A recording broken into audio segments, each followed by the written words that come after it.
거를 조금 말씀드리는 것이 여러분에게 도리가 아닌가 그렇게 생각이 돼서 먼저 그 문제에 대해서 잠깐 말씀을 좀 드리고 그리고 강의를 진행을 하겠습니다. 제가 사실은 이제 신학대학원에서 주로 강의를 해왔거든요. 신학대학원에서 강의할 때도 역시 신학대학원에서 강의할 때도 특별히 이제 제가 선택 과목으로 제가 주임 교수가 돼서 동성애 특별 세미나라는 것을 개설을 해서 한 10분이 넘는 그런 강사들을 다 초청해서 세미나를 선택 과목으로 개설을 했었습니다. 거기서 이제 동성애에 대한 비판을 자유롭게 했고 전혀 문제가 되지 않았고 거기 그 선택 과목이 굉장히 인기가 많아서 선택 과목 최대 인원이 70명인데 강좌를 딱 수강 신청을 시작하면 한 1, 2분 안에 다 마감이 되는 그런 정도로 진행이 됐고 이 동성애 특별 세미나가 한 3번 정도 진행이 됐었고 신학대학원에서 제가 은퇴할 때까지 그리고 제가 이제 기독교 윤리를 강의하다 보니까 기독교 윤리 시간에 당연히 동성애에 대한 비판 강의를 상당한 비중을 가지고 했고 그것이 이제 신학대학원에서는 전혀 문제가 되지 않았습니다. 그런데 이제 2019년 2학기 때 학부에서 인간론과 종말론을 강의할 강사가 없으니까 좀 힘들지만 제가 원래는 강의를 거절했는데 아무래도 이제 마땅한 강사가 없으니까 내려와서 좀 강의를 해달라. 그래가지고 제가 이제 강의를 어쩔 수 없이 하게 됐습니다. 하게 됐고 강의를 하다 보니까 인간론에 관한 강의를 하다 보니까 당연히 인간의 죄 문제를 얘기하지 않을 수 없고 또 죄 문제를 얘기하면서 현안인 동성애 문제에 대해서 강의를 좀 얘기 좀 해야 되겠다. 그래서 제가 동성애를 비판하는 특히 이제 남성 동성애 가운데 핵심이 학문성교 아닙니까? 이제 그래서 학문성교의 위험성, 왜 동성애가 선천적인 것이 아니고 말하자면 습관에 의해서 자꾸 이제 학문하고 이제 전립선이 붙어 있으니까 자꾸 자극하다 보면 습관적으로 중독이 되고 습관이 돼서 동성애가 나오는 거다. 그리고 학문성교에 뒤따른 위험성, 보건의료적인 위험성을 또 얘기를 하고 거기에 대해서 이제 남성과 여성 사이에서 이루어지는 성교는 하나님께서 그 성기를 굉장히 잘 만드셨기 때문에 안전하다. 그런 3가지를 제가 이야기를 했는데 그런데 이제 그 얘기를 강의를 하고 한 달 정도 10월 중순쯤 되었을 때 그 학부에도 카도시 아카데미라 카도시 동아리라고 반동성애 동아리가 있어요. 근데 이제 이 반동성애 동아리 학생들이 그 학교에서 길을 못 펴니다. 왜냐하면 보이지 않게 어떤 다른 그 세력들이 아주 강하게 무언의 압력을 가해가지고 얘네들이 길을 못 보고 굉장히 주눅이 들어있어요. 주눅이 들어있는데 그게 이제 아마 강종이라든지 동성애 동아리가 활동을 해서 하고 있었고 실제로 학부 총학생회나 그 총학생회가 안에 정의당의 성남시 청년위원장이 학부 총학생회 임원으로 들어와 있습니다. 그래서 정의당 소속 그 당원들이 3명이 학부 총학생회에 들어가 있고 사실 그 학생들이 다 실세입니다. 실세로서 다 장악을 하고 기획을 하고 하는 건데 근데 이제 카도시를 지도하는 그 학생이 저한테 이제 휴게실로 찾아와가지고 좀 굉장히 사색이 되고 염려가 돼가지고 저에게 하는 말이 뭐냐면 지금 학생회에서 교수님이 동성애 비판한 그 강의를 문제 삼아가지고 지금 문제를 일으킬 준비를 하고 있다. 그렇게 얘기를 하더라고요. 이거 어떻게 했으면 좋겠냐 그렇게 얘기를 하더라고요.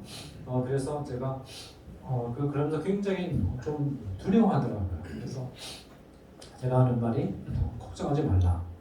만약에 그 아이들이 그 사건을 공론화시키면 만약에 대자보를 붙이겠다는 거예요.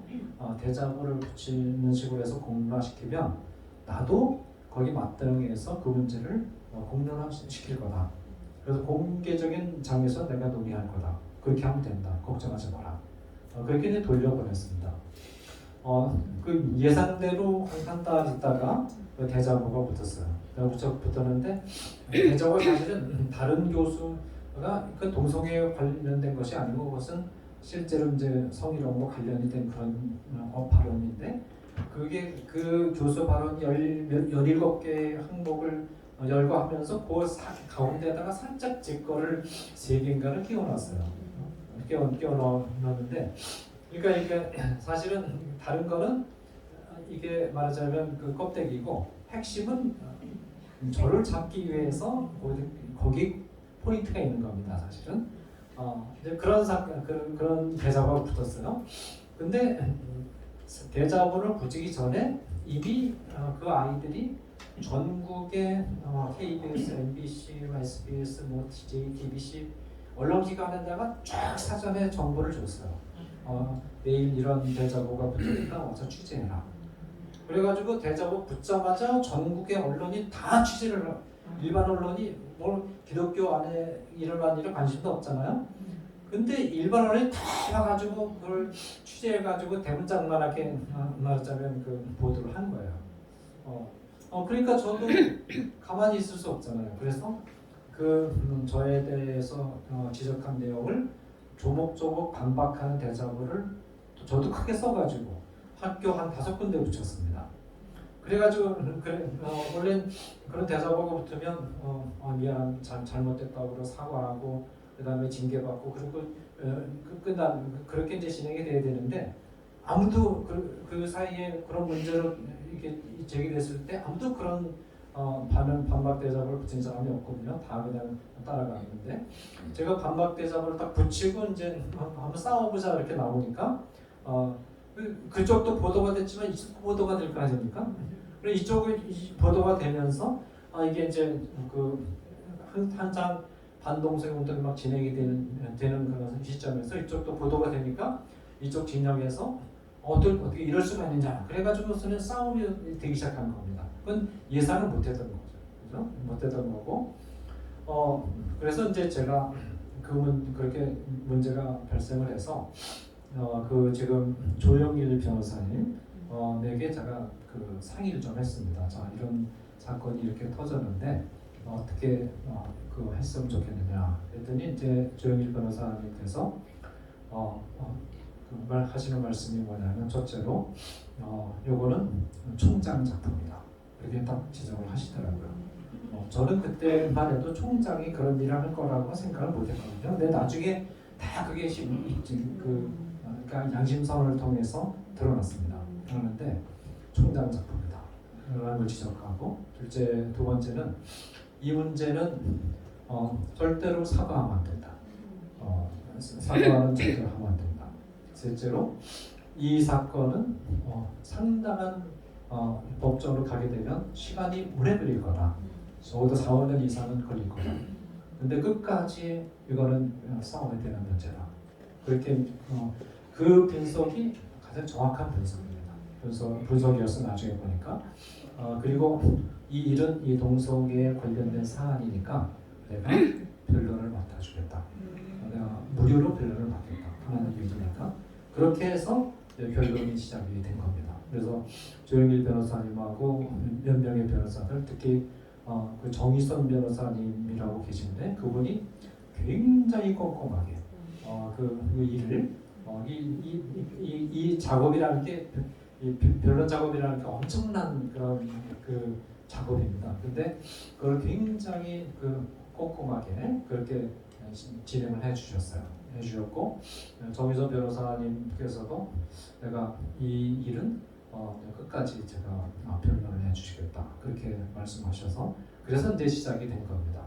되고 그러면서 이제 직권에 대해서 이제 말하자면 몇 가지 건에 대해서 교수 차원에서 이제 대책위원회가 구성이 됐어요.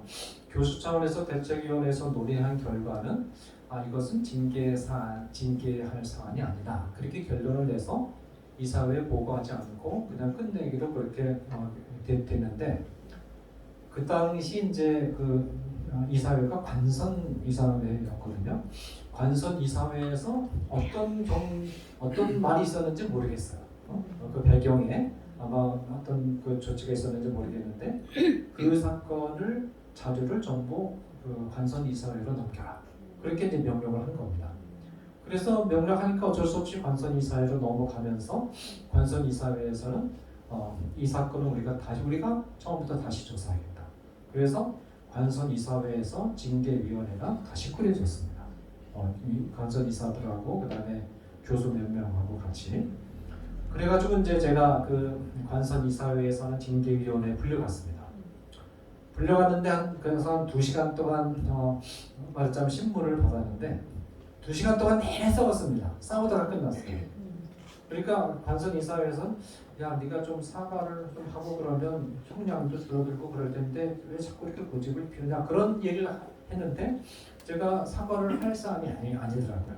그래서 계속 그 2시간 동안 싸우다 끝났습니다. 그러니까 판단 결과는 보나마나 뻔한 거 아니겠습니까? 핵심은 딱 2가지입니다. 핵심은 2가지인데, 근데 이제 물론 그 전에 그 사건이 딱 일어나고 제가 대자보 붙이니까 저는 전혀 생각지도 않았는데 저를 보고 진영 논리에 사로잡혔다, 그런 비판이 들어오는 거예요. 그게 학교 측하고 특히 총장이 그런 의견을 아마 낸 것 같습니다.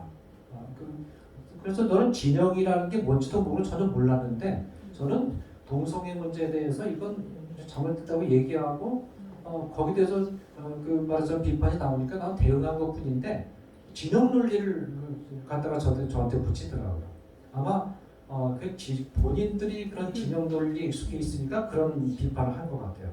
그래서 그러면서 계속해서 이제 제가 대자보 붙이고 한 걸, 그리고 또 동반연이나 이런 쪽에서 이제 그 항의 집회하고 또 성명서 발표하는 거를 말하자면 일종의 진영 논리로 그렇게 아주 비판하고, 그리고 징계위원회에서 그 징계위원들은 이 동성애 반동성애 운동하는 사람들을 전부 범죄단체로 취급을 하더라고요. 그래서 거기에 대해서도 제가 반발을 좀 계속했고, 그런 일이 진행이 되는데, 그 핵심은 2가지입니다. 뭐냐면 첫째는 네가 하는 그 강의에 대해서 사과할 생각이 있느냐. 그래서 사과할 생각이 없다. 2번째는 앞으로도 계속 그런 강의를 학문성교를 비판하는, 동성애를 비판하는 강의를 할 거냐. 그래서 그걸 하지 않을 수 없다. 왜냐하면 지금 학문성교 때문에 한국의 젊은이들이 에이즈에 걸려가지고 굉장히 심각하게 에이즈가 폭증하고 젊은이들이 망가져 가고 있는데 어떻게 얘기를 안 하냐. 그건 얘기 안 할 수가 없다. 계속 하겠다. 그 2가지가 핵심입니다. 그 2가지에 대해서 제가 고집을 피우니까 이거는 어떻게 중징계는 안 할 수 없는 거예요. 그래서 이제 결국은 원래는 2019년 12월 안에 다 징계까지 다 끝내고 회의까지 다 처리하고 끝내려고 했는데 그게 뜻대로 잘 안 된 겁니다. 또 동성애 반대 진영에서 계속해서 반대 운동을 하고 성명서 발표하고, 노회에서도 성명서가 발표하고, 그렇게 하니까 예상하지 못했던 반대가 막 올라오니까, 또 동반교연이라든지 이런 데서 반대가 올라오니까 이걸 손을 말하자면 당황을 한 겁니다. 그래서 그러다 쭉 진행이 돼가지고 5월 20일 날 결국 이제 해임 결정을 했어요. 관선재단 이사회에서. 그 해임 결정에 대해서 이제 변호인들과 상의를 해서 말하자면 서울 민사중앙지원법원에 해임을 기각시켜 달라는 가처분 재판을 걸었습니다. 가처분 재판을 걸었고, 그 가처분 재판에서 이제 승소를 한 겁니다. 승소를 했는데 학교 측에서 이의를 제기했어요. 이의를 제기했는데 그 이의가 기각이 됐습니다. 그리고 이의가 기각이 되니까 학교 측에서 그 사안에 대해서 항고를 제기를 한 겁니다.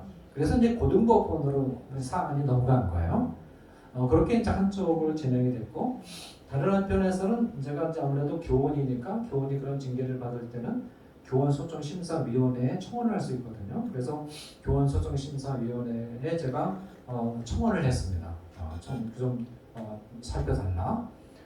청원을 했는데 사실 교원소정심사위원회 심사위원장이 바로 학교 징계를 주도한 사람입니다. 소유미 씨라고 주도한 사람이고, 그러니까 이게 한동석이에요. 그러니까 한동석이고, 그리고 그래서 이제 교원소정심사위원회 심사 자리에 갔는데, 이게 교원소정심사위원회라고 하는 것은 교원의 교원의 입장에 서서 교원의 권익을 가능하다 살피는 쪽에서 일을 하는 곳인데, 저희 경우는 교원소정심사위원회 가니까 재단 이사회 징계위원회가 분위기가 똑같고 그보다 더 세요.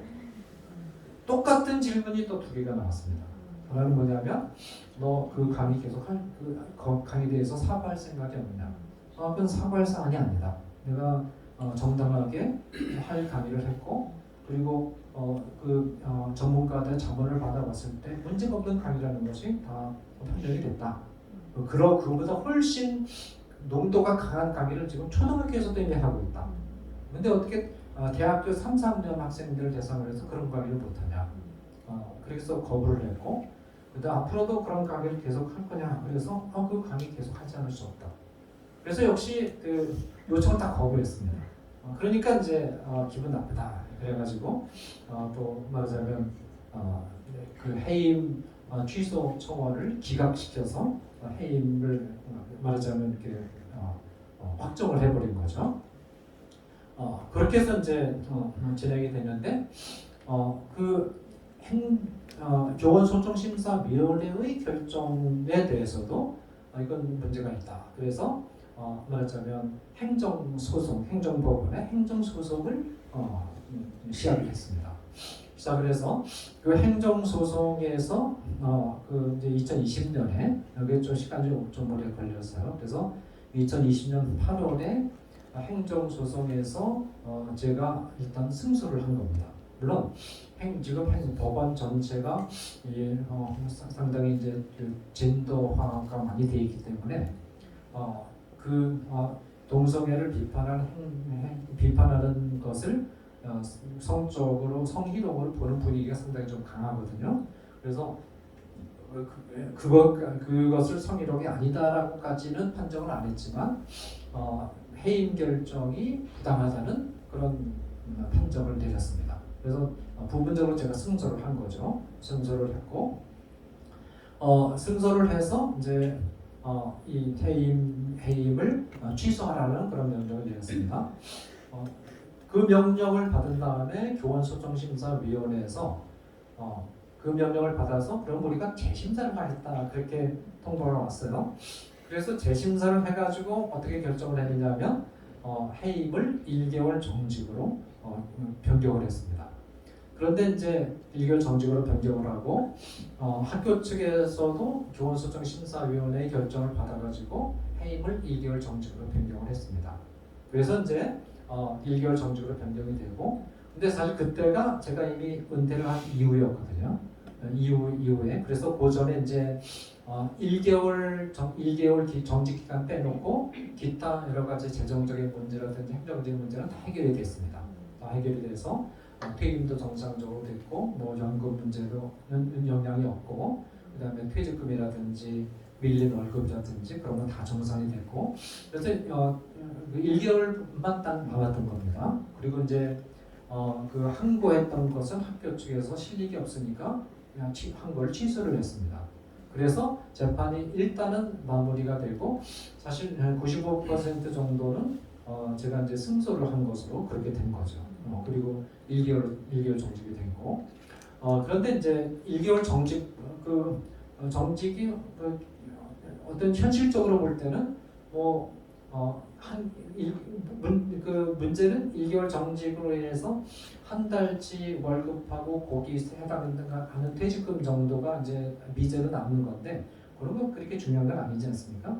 그렇지만 문제는 그런 강의를 했다가 어떤 형태로든 징계를 받았다는 기록이 남으면 그게 그 다음에 오는 다른 교수들에게도 끼치는 영향이 부담이 있을 수 있기 때문에 이거는 그냥 둘 수 있는 문제가 아니다. 그래서 첫 번째는 뭐냐면 법원은 행정법원에서 결정한 것은 해임을 취소시키라는 결정을 내렸지 해임을 형량을 변경시키라는 결정을 내린 것은 아니지 않느냐.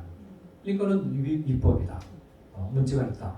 그렇게 이제 그런 판단이 있었고 두 번째는 이미 퇴직한 교원에 대해서 그 행정법원 결정이 8월에 나왔는데 그해 2월에 제가 퇴직을 임기가 끝났거든요.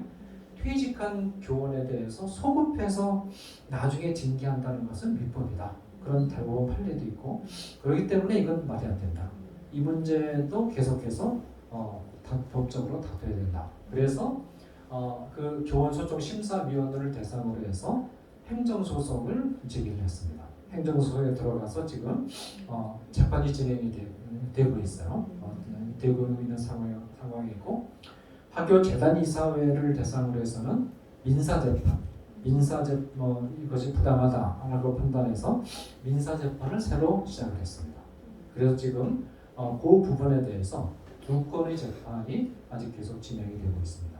그래서 우리 변호사님들께서 굉장히 아주 헌신적으로 이렇게 그 일을 해주셔서 좀 그 두 건의 재판이 진행되고 있고 사실은 그 모든 어려운 일들은 변호사님들이 다 하기 때문에 저는 그냥 같이 가는 것뿐입니다. 가는 것뿐인데 이렇게 해서 재판이 지금 진행되고 있는데 이 재판이 얼마나 걸릴지 모르겠습니다.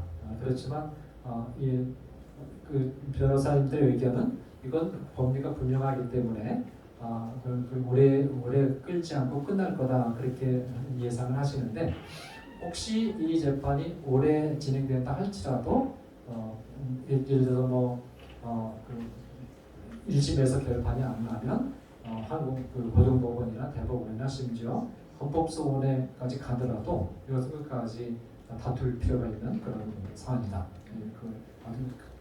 그렇게 큰 사안은 아니라 할지라도 이건 상징적으로 굉장히 중요한 의미가 있는 사안이기 때문에 끝까지 다툴 필요가 있다. 그래서 저도 그렇게 생각을 하고 있고 이런 상황에 제가 지금 처해 있습니다. 저에 있어서 여러분들이 지금까지도 많이 기도를 해주셨는데 앞으로도 요 마지막 남은 부분까지도 잘 승리로 잘 마무리될 수 있도록 여러분들이 계속 기도해 주시면 고맙겠습니다. 네, 이 정도로 제 사안에 대해서 여러분에게 말씀을 보고를 드리도록 하겠습니다.